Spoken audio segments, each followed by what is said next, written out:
우리 교회 창립 기념주일입니다. 1953년 6월 25일 날 우리 교회가 창립이 되었고, 말하면 어제겠죠. 근데 오늘 찬양대 찬양이 창립 기념일에 맞는 그런 찬양입니다.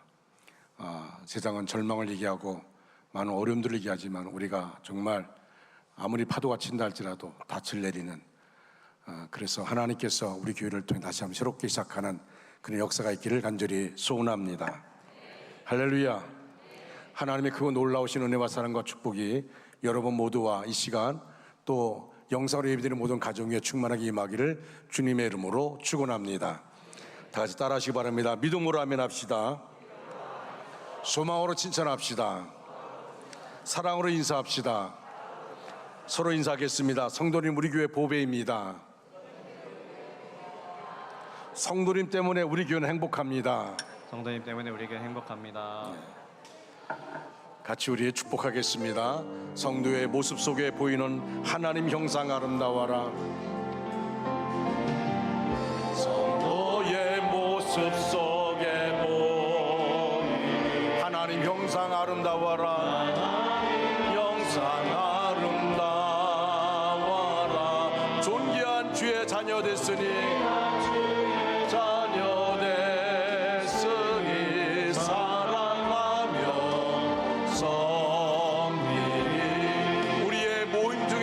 우리의 모임 중에 임하신 하나님 영광 아름다워라.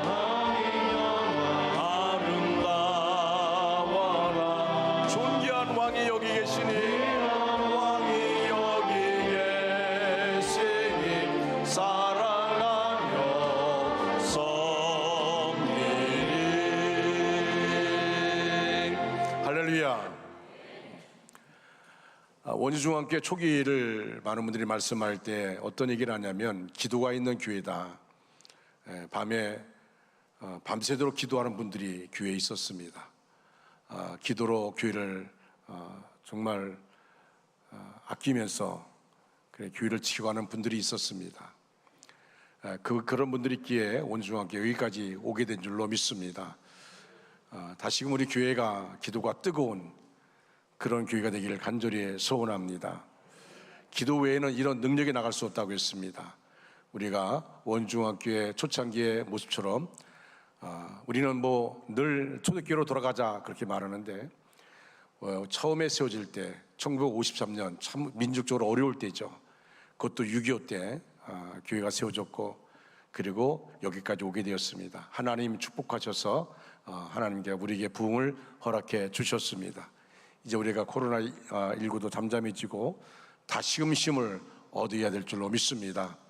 예배의 회복이 있고 찬양의 회복이 있고 기도의 회복이 있기를 간절히 소원합니다. 오늘 큰 소리로 우리 한번 외치겠습니다. 이 시간 영상으로 예배드리는 가정 향해서 다음 주에 꼭 만납시다. 시작. 다음 주에 꼭 만납시다. 여러분만 하시면 시작. 할렐루야. 우리가 영상으로 예배드리고 또 혹시 영상으로 예배드리지 않지만 이 자리에 나오지 못한 분들, 그들에게 다시 한번 새로운 힘을 내시라고 우리 뜨겁게 박수하겠습니다.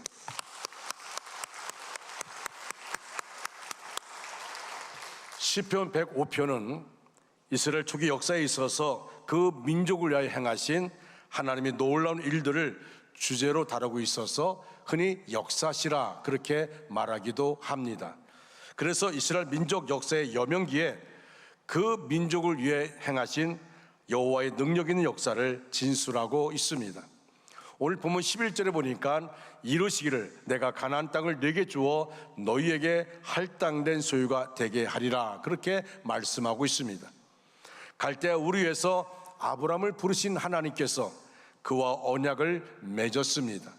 그리고 애굽 땅에서 430년 동안 살면서 갖은 고생을 하고 있었던 히브리 민족이 출애굽과 광야 여정을 거쳐 가나안 땅에 입성할 때까지 인도하시는 하나님을 회상하고 있습니다. 따라서 이 시편 105편은 언약에 신실하신 하나님을 감사하는 그는 우리가 역사시라고 말하지만 또 일명 찬양시라, 또 감사시라 그렇게 말하고 있습니다. 특히 역사를 통한 교훈보다는 역사를 통한 감사를 주 목적으로 쓰고 있습니다. 2022년 벌써 6개월이 다 지나가고 있습니다. 이제 다음 주일은 맥주감사 주일로 지키게 되어집니다. 우리가 정말 많은 힘들고 어려운 상황도 있었고 기쁘고 즐거운 그런 상황도 있었지만 반년을 돌이켜보면서 그 반년 안에 역사하신 하나님, 나와 함께하고 우리 가정과 우리 교회와 이 민족 가운데 함께하신 하나님 우리가 기억해야 될 줄로 믿습니다. 우리가 믿고 따르는 하나님은 어떠하신 분일까요? 왜 우리가 그분을 감사하고 찬양을 드려야 할까요? 이스라엘의 하나님은 지금 저와 여러분의 하나님이십니다. 첫째로 하나님은 택하신 백성의 부르짖음에 귀를 기울이시는 분이십니다. 오늘 본문 3절 말씀 다 같이 큰 소리 읽겠습니다. 그의 거룩한 이름을 자랑하라. 여호와를 구하는 자들은 마음이 즐거울지로다. 아멘. 자, 여기에 여호와를 구하는 자들은 마음이 즐거울지로다라고 말씀하고 있습니다. 우리가 세상을 살아가는 동안 무엇을 자랑하고 찾는 사람들이 되어야 할까요? 자신이 가지고 있는 부와 권위와 재능을 자랑하는 것이 아니라 하나님의 거룩한 이름을 구하며 하나님의 능력을 구하는 성도의 삶을 가져야 할 것입니다. 우리는 여전히 우리의 삶 가운데서 우리가 구할 것은 세상이 아닙니다. 하나님의 거룩한 이름을 구하는 겁니다. 하나님의 능력을 구하는 그런 삶이 우리 안에 있어야 합니다. 언제나 여호와 하나님을 구하여 마음의 즐거움을 얻는 우리가 되어야 합니다. 우리가 의지할 수 있는 능력은 자신이 쌓아놓은 부와 능력이 아닙니다. 우리의 의지의 대상이 되시는 분은 살아계시는 하나님이십니다. 할렐루야. 우리는 오직 하나님만이 변하지 않으신다는 사실을 깨닫고 하나님만을 의지해야 합니다. 시편 9편 10절에 보면 다윗의 고백이 나옵니다. 여호와여, 주의 이름을 아는 자는 주를 의지하오리니 이는 주를 찾는 자들을 버리지 아니하심이니이다. 여호와여, 주의 이름을 아는 자는 주를 의지하오리니. 여러분, 우리 모두가 주님의 이름을 알지 않습니까? 그러면서 주를 의지하오리니 이는 주를 찾는 자들을 어떻게 하겠습니까? 버리지 아니하신다. 할렐루야. 우리가 하나님을 의지한다면 하나님은 우리 편이 되어주시며 우리를 버리시지 않을 것입니다. 우리가 살아계신 하나님을 알기를 원한다면 하나님을 간절히 찾아야 합니다. 잠언 8장 17절에서 나를 사랑하는 자들이 나의 사랑을 입으며 나를 간절히 찾는 자가 나를 만날 것이라 그렇게 말합니다. 여러분 따라할까요? 나를 사랑하는 자들이 나의 사랑을 입으며 나를 간절히 찾는 자가 나를 만날 것이니라. 할렐루야. 아멘. 하나님을 사랑하는 자가 하나님의 사랑을 잊는다고 말씀하고 있습니다. 이 말씀은 하나님의 사랑을 받으려면 하나님을 사랑하라는 말씀입니다. 하나님이 나를 만나 주실 것을 기대하거나 요구하기 전에 내가 먼저 하나님을 간절히 찾아야 됩니다. 그리하면 그 사람은 하나님을 만나게 됩니다. 우리가 삶의 심각한 위기와 어려움 가운데 있다 할지라도 우리는 세상 가운데 내 문제를 해결할 수 있는 그가 누군가를 바라보는 것이 아니라 우리는 그 상황 가운데 여전히 하나님을 의지하고 하나님을 찾는 그 삶이 우리 안에 있어야 합니다. 사람들은 하나님을 간절히 찾지도 않으면서 내가 어려울 때 마치 슈퍼맨이 나타나듯이 하나님이 나에게 나타나서 나를 도와주기를 기대한다면 그 사람은 이기적인 사람입니다. 우리가 진정으로 하나님을 만나기 원한다면 기도로 하나님을 찾아야 합니다. 예배를 통해 하나님을 찾아야 합니다. 찬양을 통해 하나님을 찾아야 됩니다. 말씀으로 하나님을 찾아야 합니다. 하나님은 기도와 예배와 찬양과 말씀을 통해서 임재하시고 우리를 만나 주시는 분이심을 믿으시기 바랍니다. 아직도 예수님을 구주로 영접하지 못한 교인들이 있다면 지금 있는 모습 그대로 하나님 앞에 나와서 예수님의 보혈을 의지하여 죄의 문제를 해결하고 하나님의 자녀가 되는 축복을 받아야 합니다. 우리가 하나님을 간절히 찾는다면 하나님은 반드시 우리를 만나 주셔서 우리를 구원하실 것입니다. 사랑하는 성도 여러분, 구원의 확신이 있는 자, 자신이 하나님의 자녀라는 확신이 있는 사람들은 코로나19가 아니라 어떤 상황에도 하나님이 원하심을 따라 우리가 살아가게 되어집니다. 여러분, 우리가 어떤 상황 가운데 있다 할지라도 하나님의 뜻이 뭔가, 하나님이 원하는 것이 뭔가, 우리는 누구에게 초점 맞춥니까? 세상에 초점 맞추지 않습니다. 세상의 소리에 귀를 기울이지 않습니다. 우리는 하나님께 초점을 맞추고 하나님의 소리에 귀를 기울이게 되는 것입니다. 고린도후서 6장 2절에서 이렇게 말씀합니다. 보라, 지금은 은혜 받을 만한 때요, 보라, 지금은 구원의 날이로다. 이사야 55장 6절 7절 말씀, 그러면 다 같이 읽겠습니다. 너희는 여호와를 만날 만한 때에 찾으라. 가까이 계실 때에 그를 부르라. 악인은 그의 길을, 불의한 자는 그의 생각을 버리고 여호와께로 돌아오라. 그리하면 그가 긍휼히 여기시리라. 우리 하나님께로 돌아오라. 그가 너그럽게 용서하시리라. 아멘. 악인은 그의 길을, 불의한 자는 그의 생각을 버리고 여호와께로 돌아오라. 그리하면 그가 긍휼히 여기시리라. 하나님은 긍휼히 여겨 주십니다. 하나님께 돌아오라. 그가 너를 너그럽게 용서하시리라 말씀하고 있습니다. 우리를 사랑하신 하나님, 죄인이 회개하고 돌아올 때 용서해 주시는 하나님을 찾는 우리 원주중앙교회 성도가 되어지기를 간절히 소원합니다. 우리는 거룩하신 하나님의 이름을 자랑하는 그런 성도가 되어야 합니다. 나를 자랑하고 내 위치를 자랑하는 것이 아니라 하나님을 자랑하는, 우리의 삶을 통해서 하나님의 증거되어지는, 하나님의 자랑하는 하나님의 사람 되기를 주님의 이름으로 축원합니다. 그러기 위해서 우리가 끊임없이 하나님께 기도해야 하는 것입니다. 예수님께서도 우리에게 기도의 비결을 가르쳐 주셨습니다. 구하라 그러면 너에게 주실 것이요, 찾으라 그러면 찾아낼 것이요, 문을 두드리라 그러면 너에게 열릴 것이니, 구하는 이마다 받을 것이요, 찾는 이가 찾아낼 것이요, 두드리는 이에게 열릴 것이니라. 사랑하는 성도 여러분, 예수님이 말씀합니다. 그리고 성경 곳곳마다 기도의 응답을 말씀하고 있습니다. 너희는 내게 부르짖으라. 내가 내게 응답하겠고 내가 알지 못하는 크고 은밀한 일을 내게 보여주리라 말씀하여 주십니다. 그를 향하여 우리의 가지마 담대한 것이 이것이니 그의 뜻대로 무엇을 구하면 들으심이라 말씀하고 있습니다. 사랑하는 성도 여러분, 수없이 우리에게 기도를 말씀합니다. 기도하라 말씀합니다. 여러분, 우리는 스스로 기도하다가 지쳐서 쓰러질 때가 있습니다. 기도를 중단해 버립니다. 여러분, 성경 곳곳마다 분명히 하나님은 응답해 주시는데 그것은 언제 응답합니까? 하나님의 때에 응답해 주신다는 것입니다. 그리고 우리는 지치지 마시고 포기하지 마시고 하나님이 역사할 때까지 우리가 기도를 쉬지 않는 하나님의 사람 되어지기를 간절히 소원합니다.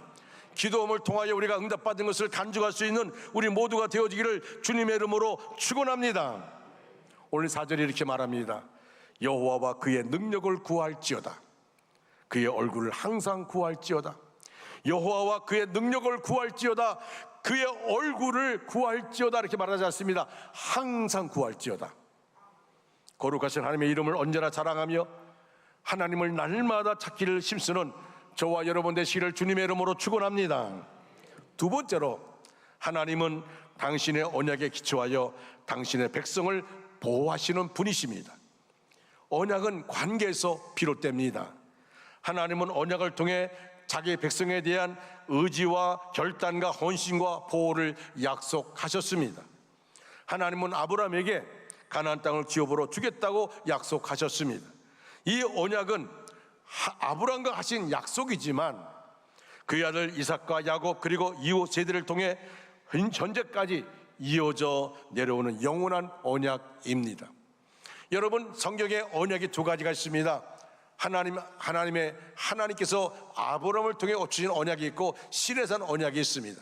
이 시내산 언약은 말씀에 순종하면 복받고 말씀에 순종하지 않으면 저주받는 겁니다. 그러나 아브라함의 언약은 그렇지 않습니다. 우리의 삶과 관계없이 아브라함의 약속한 복을 말씀해 주고 있습니다.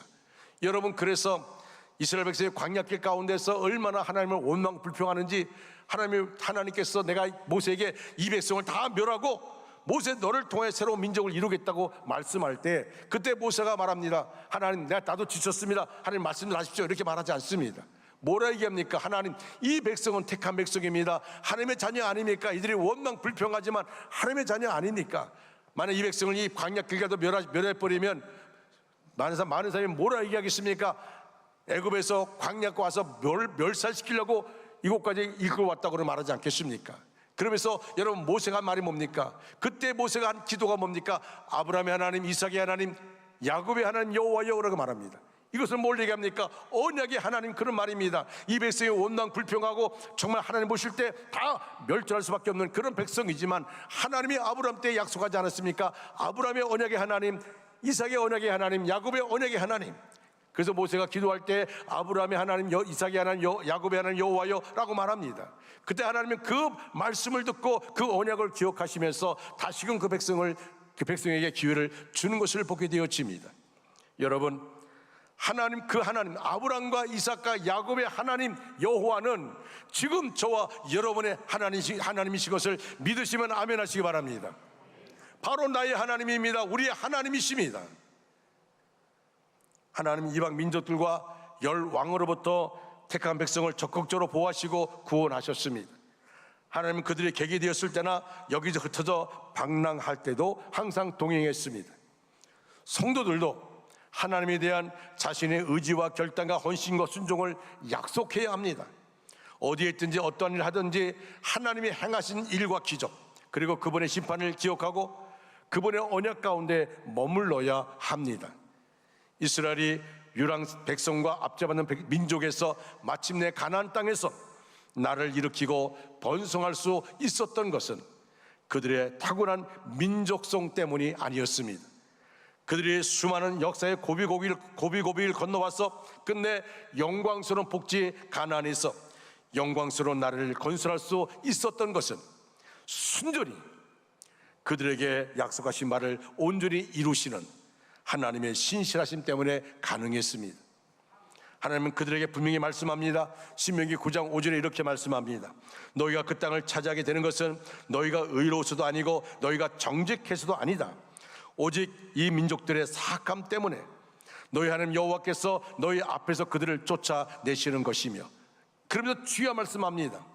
여호와께서 너희의 조상들 곧 아브라함과 이삭과 야곱에게 맹세하신 것을 이루시는 것이다. 할렐루야. 이스라엘 백성이 비록 실패하고 좌절한다고 할지라도 버림을 받지 아니하고 그리고 오로지 여전히 하나님의 호의와 후원을 받아서 번영하고 평안할 수 있었던 것은 바로 언약에 불변하시는 하나님의 신실하심의 결과라고 하겠습니다. 여러분 본문 8절로 10절 말씀 우리 다 같이 큰 소리로 읽겠습니다. 그는 그의 언약 곧 천대에 걸쳐 명령하신 말씀을 영원히 기억하셨으니 이것은 아브라함과 맺은 언약이고 이삭에게 하신 맹세이며 야곱에게 세우신 율례 곧 이스라엘에게 하신 영원한 언약이라. 아멘. 아멘. 이것은 아브라함과 맺은 언약이고 이삭에게 하신 맹세이며 야곱에게 세우신 율례 곧 이스라엘에게 하신 영원한 언약이라.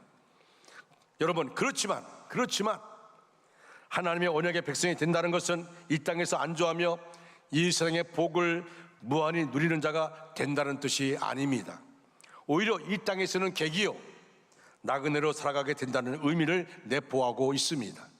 그래서 사도 베드로는 베드로전서 2장 11절에서 이렇게 말씀합니다. 사랑하는 자들아, 거류민과 나그네 같은 너희를 권하노니 영혼을 거슬려 싸우는 육체의 정욕을 제어하라고 말씀하고 있습니다. 그런데 나그네로 살아간다고 해서 아무런 목적도 없이 어떤 도움도 없이 외롭고 소외된 채로 살아간다는 의미는 아닙니다. 왜냐하면 내가 살아가는 나그네 삶을 주도하고 이끄시는 분은 바로 하나님이십니다. 하나님은 아브라함 이후에 이스라엘 민족의 역사를 친히 주관하시고 그들 역사의 전면에 나타나셔서 그들을 이끌어 오셨습니다. 특히 하나님이 필요하다고 느끼실 때는 당신의 백성을 해치고 당신의 뜻을 거부하려는 세력을 치시기까지 하시면서 이스라엘을 가나안 복지로 이끌어 들이셨습니다. 하나님의 이 같은 섭리와 경륜을 통해 우리가 확신할 수 있는 것이 있습니다.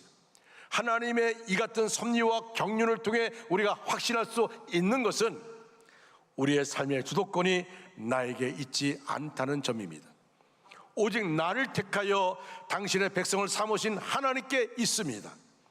따라서 우리는 무슨 일을 하든지, 어떤 계획을 추진하든지, 무슨 일을 만나든지 간에 자신의 욕심이나 얄팍한 지혜를 앞세워서는 안 됩니다. 오직 우리를 온전케 하시는 주님을 바라보며 그분의 인도하시는 손길을 의뢰할 수 있어야 합니다.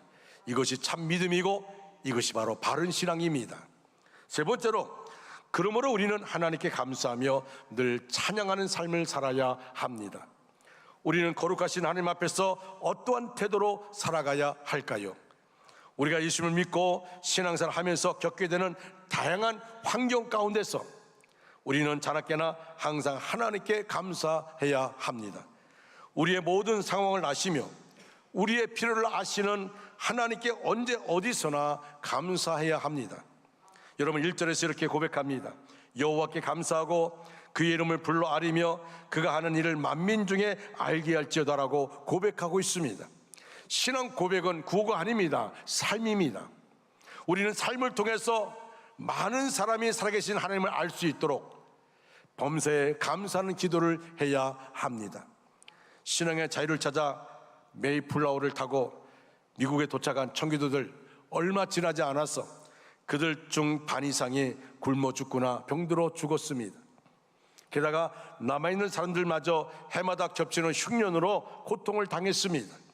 도무지 밝은 전망이 보이지 않았습니다. 신앙의 자유를 통해서 자유를 찾기 위해서 그들이 미국 땅에 들어왔는데 들어오는 과정 가운데 들어왔어도 반 이상이 죽었습니다. 그리고 지금도 여전히 흉년 가운데 고통받고 있습니다. 그래서 이 경건한 신앙인들은 금식 기도를 선포하고 하나님께 매달렸습니다. 고통받을 때마다, 어려움 당할 때마다, 자신들의 힘으로 할 수 없을 때마다 금식 기도를 선포하고 금식하며 하나님께 기도합니다. 하나님, 이 상황을 돌봐 주옵소서. 하나님, 우리를 구원하여 주시옵소서. 우리를 도와주시옵소서. 그들이 금식하며 기도합니다. 그 기도 가운데 하나님이 역사하시고 그리고 그들의 문제가 조금씩 해결되어집니다. 그런데 이 금식 기도가 한 번으로 끝난 것이 아니라 여러 번 계속해서 어려움 당할 때마다 그들은 금식하며 기도했습니다. 어느 때인가 또 한 번 정말 대단히 어려운 형편에 놓이게 되자 그들은 다시 금식 기도를 해야 한다고 생각했습니다. 그래서 모여서 우리가 다시 금식을 선포하고 우리가 금식하는 시간을 갖자고 그렇게 말을 하는데, 그런데 어떤 농부 한 사람이 일어나서 이렇게 제안을 합니다. 지금까지 우리는 금식하면서 하나님께 도와주기를 간절히 기도했습니다. 그러나 이제 달리 생각하기를 원합니다. 비록 농사가 흉년이 들고 형제 자매들이 병으로 쓰러지는 어려움을 겪지만 이 가운데서도 우리가 감사할 것이 있다고 생각합니다. 식량이 풍족치 않고 여전히 유럽보다 편안하지는 않지만 신앙의 자유가 있고 정치적인 자유가 있습니다. 그리고 우리 앞에는 광대한 대지가 열려 있습니다.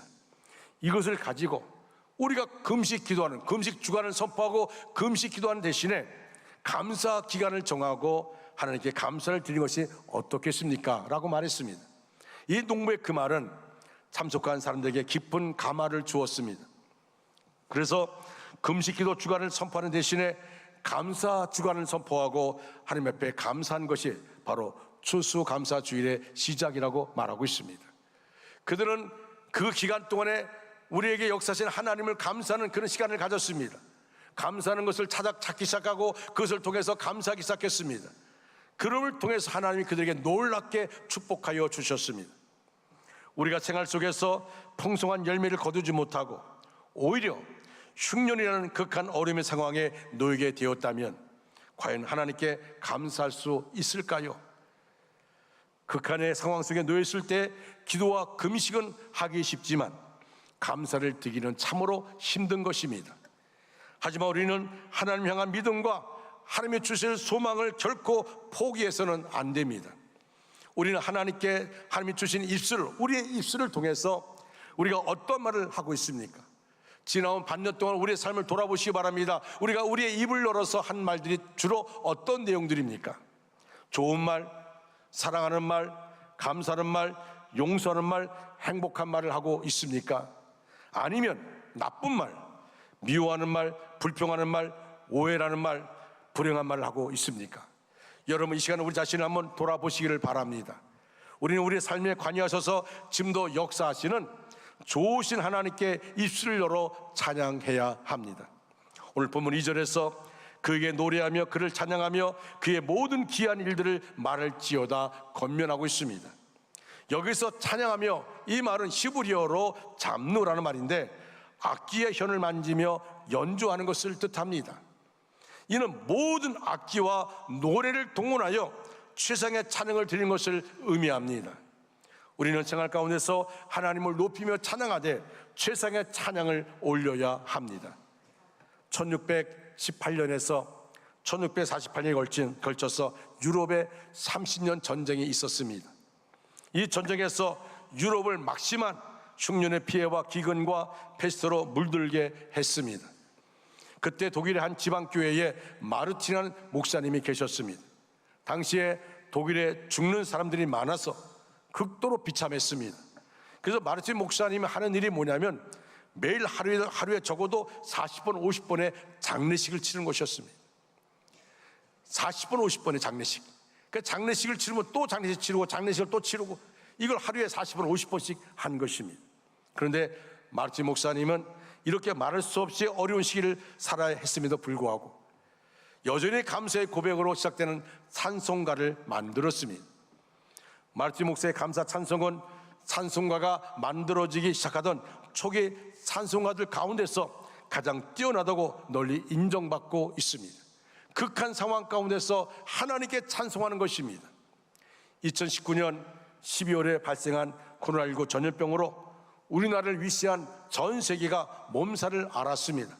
지금 주춤하는 그런 상황 가운데 있는데 정말 우리가 이렇게 같이 자유롭게 우리가 예배 드릴 수 있다는 것 참 감사합니다. 그래서 여러분 제가 어제 인터넷에 보니까 어제까지 우리나라에 누적 코로나 확진자가 얼마인지 아십니까?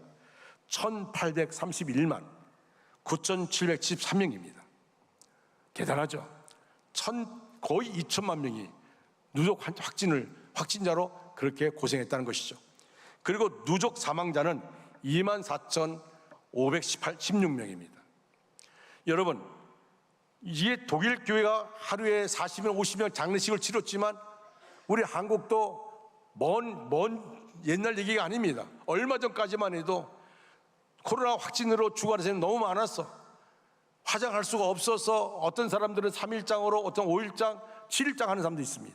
시신을 놔두고 화장할 수가 없어서 기다리는 그런 사람들도 있었습니다. 이게 다른 나라의 모습이 아닙니다. 바로 우리나라의 모습이었습니다. 코로나19 전염병으로 소상공인들과 자영업자들이 사업을 제대로 할 수 없어서 폐업하거나 부도를 내어서 망한 경우가 수없이 많이 나타나고 있습니다. 거기에 러시아가 우크라이나를 침범하여서 수많은 사상자와 난민들이 늘어나고 있습니다. 이 여파로 세계 경제는 심각한 위기를 맞이했고 또 심각한 식량 위기를 맞이했습니다. 또 세계 기후 변화는 지구의 위기를 알리고 있습니다. 여러분, 지금 지구가 지금 몸살 앓고 있습니다. 기후 변화가 지금 엄청나게 우리가 정말 위험 수위에 도달했다고 그렇게 말할 정도입니다. 특별히 코로나19 바이러스 전염병으로 한국 교회가 많은 타격을 받았습니다. 코로나 이전에 비하면 예배 참여와 기도 외에 많은 분이 참여하지 못하고 있습니다. 여러분, 이런 어려움과 고통 가운데 우리가 있지만 이럴지라도 우리가 할 수 있는 일은 오히려 하나님께 감사하는 찬양을 통하여 하나님께 영광을 돌리며 기도하는 일이라고 생각합니다. 여러분, 시편 100편 1절로 5절 말씀 우리 한번 다 같이 큰 소리로 읽겠습니다. 온 땅이여 여호와께 즐거운 찬송을 부를지어다. 기쁨으로 여호와를 섬기며 노래하면서 그의 앞에 나아갈지어다. 여호와가 우리 하나님이신 줄 너희는 알지어다. 그는 우리를 지으신 이여 우리는 그의 것이니 그의 백성이여 그의 기르시는 양이로다. 감사함으로 그의 문에 들어가며 찬송함으로 그의 궁정에 들어가서 그에게 감사하며 그의 이름을 송축할지어다. 여호와는 선하시니 그의 인자심이 영원하고 그의 성실하심이 대대에 이르리로다. 아멘. 우리는 이스라엘 백성들을 애굽에서 인도하신 하나님께서 지금도 살아 계심을 기억하고 찬양하며 노래해야 합니다. 우리는 거룩하고 크신 하나님을 소리 높여 찬송해야 합니다. 기쁠 때나 슬플 때나 지금도 살아계신 하나님을 최고로 높이면서 입술을 열어서 찬양하는 복된 삶을 살아가는 우리 모두가 되어지기를 간절히 소원합니다. 이제 우리가 7월 10일 날 우리 교회에서 오후 예배 때 서울대학교 성악과 그 학생들이 찬양 선교단을 조직하고 우리 교회 와서 찬양합니다. 정말 중요한 은혜 시간을 갖게 되어집니다.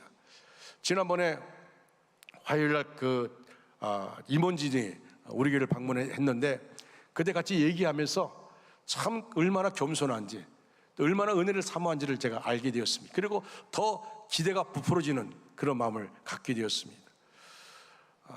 원주 지역에 있게 되어지는데 제가 보니까 큰 교회를 다니면서 찬양하는 것이 아니라 어느 교회든지 가서 찬양하고 싶은 그런 마음을 갖고 있어요. 제가 그래서 성회원도 제가 소개를 하게 되었고 특히 아이들 앞에서 찬양하는 것, 노인들 앞에 찬양하는 것도 그렇게 기뻐하더라고요. 여러분 한번 기대하시면서 많이 소개하시고, 저는 그 임원지를 보면서 더 기쁜 마음을 가지고, 그래서 우리 교회만 은혜 시간 갖는 것이 아니라 우리 주변의 교회들, 우리 성결교 교회들 연락해서 같이 참여하도록 그렇게 했는데, 정말 우리가 찬양하는 것이 얼마나 중요한지 몰라요. 찬양은 얼마나 중요한지. 사랑하는 성도 여러분, 찬양할 뿐만 아니라 늘 우리가 감사의 마음을 가져야 합니다. 감사함으로 찬양하는 것입니다. 감사는 성숙한 신앙인의 증표입니다. 기도의 사람으로 18세기의 유명한 영국의 성자 윌리엄 로우는 엄숙한 부르심이란 글에서 이렇게 말합니다. 세계 최대의 성자는 기도를 많이 한 사람도 아니고 금식을 많이 한 사람도 아니요 자선을 많이 베푼 사람도 아니다. 진정으로 위대한 성자는 하나님께 감사하며 사는 사람이다 라고 말했습니다. 감사할 때 우리의 믿음은 더욱 굳센 반석 위에 세워집니다. 감사할 때 우리는 더 큰 은혜 안에 머물게 됩니다. 감사할 때 우리의 영혼은 더욱 하나님께 가까이 다가설 수 있습니다. 이것이 하나님의 은혜요 하나님의 사랑입니다. 저는 요새 제가 원주시 기독교연합회 회장을 하고 있는데 어느 날 갑자기 제 마음속에 은행을 가서 돈을 찾아야겠다는 생각을 하게 되었어요. 그래서 제가 이제 5만 원권을 돈을 몇 장을 찾아서 저 지갑에 넣고 그런 이제 사람 목회자들을 만나게 되는데 그 자리에 그 돈이 필요한 사람이 있더라고요. 그래서 하나님 저에게 그런 마음 주셨고 그리고 돈을 준비하게 하셨고 그분에게 기쁜 마음으로 그 돈을 드리게 되었어요. 근데 그분은 그 돈이 그 당시에 꼭 필요한 그런 분이었습니다. 그러니까 하나님이 그렇게 역사하시고 또 그렇게 할 때 마음에 말로 표현할 수 없는 그 깊은 은혜, 그 감동, 그리고 그 안에서 하나님이 기뻐하시는 거, 하나님 얼마나 기뻐하실까 하는 생각을 하게 되어집니다.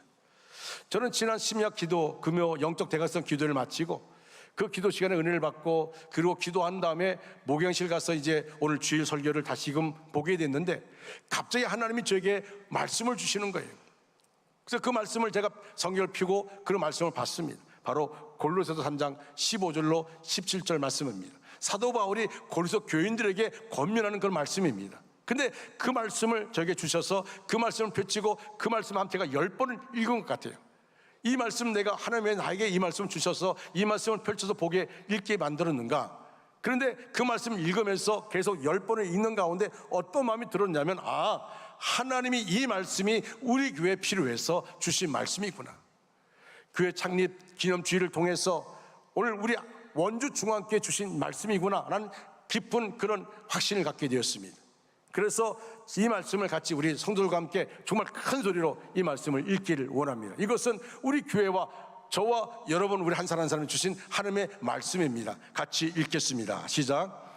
그리스도의 평강이 너희 마음을 주장하게 하라. 너희는 평강을 위하여 한 몸으로 부르심을 받았나니 너희는 또한 감사하는 자가 되라. 그리스도의 말씀이 너희 속에 풍성히 거하여 모든 지혜로 피차 가르치며 권면하고 시와 찬송과 신령한 노래를 부르며 감사하는 마음으로 하나님을 찬양하고 또 무엇을 하든지 말이나 일이나 다 주 예수의 이름으로 하고 그를 힘입어 하나님 아버지께 감사하라. 아멘. 이 말씀이 바로 오늘 창립 기념주일을 통하여 우리 교회 주신 하나님의 말씀인 줄로 믿으시기 바랍니다. 무엇을 하든지 말이나 일이나 다 주 예수의 이름으로 하고 그를 힘입어 예수 이름의 능력을 힘입어서 하나님 아버지께 감사하라 말씀하고 있습니다. 사랑하는 성도 여러분, 이제 말씀을 마무리합니다. 다음 주는 2022년 맥주 감사 주일로 지킵니다. 지나온 2022년 반년을 돌이켜 보면서 지금까지 지켜주신 하나님께 감사드리는 주일입니다. 반년 동안 베풀어 주신 하나님의 은혜를 생각하며 감사하는 마음을 가져야 합니다. 아직까지 응답을 받지 못했지만, 환경은 어렵지만, 문제는 우리 앞에 여전히 앞에 있지만, 그럼에도 불구하고 감사하는 마음으로 나와야 합니다. 살다 보면 역경과 시련을 만날 때가 있습니다.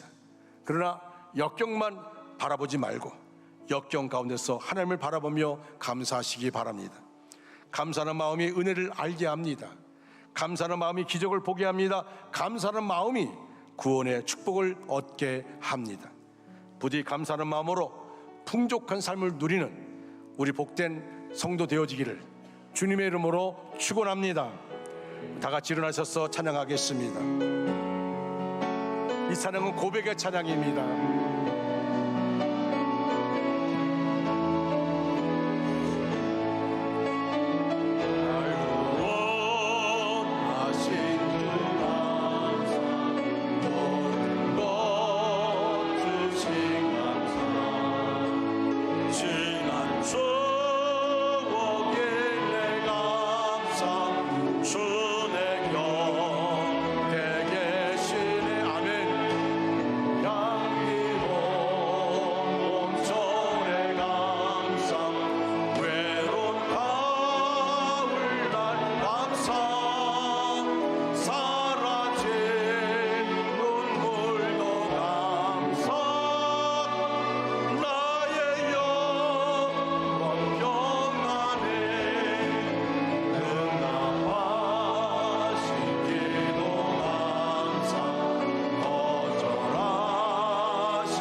슬픔과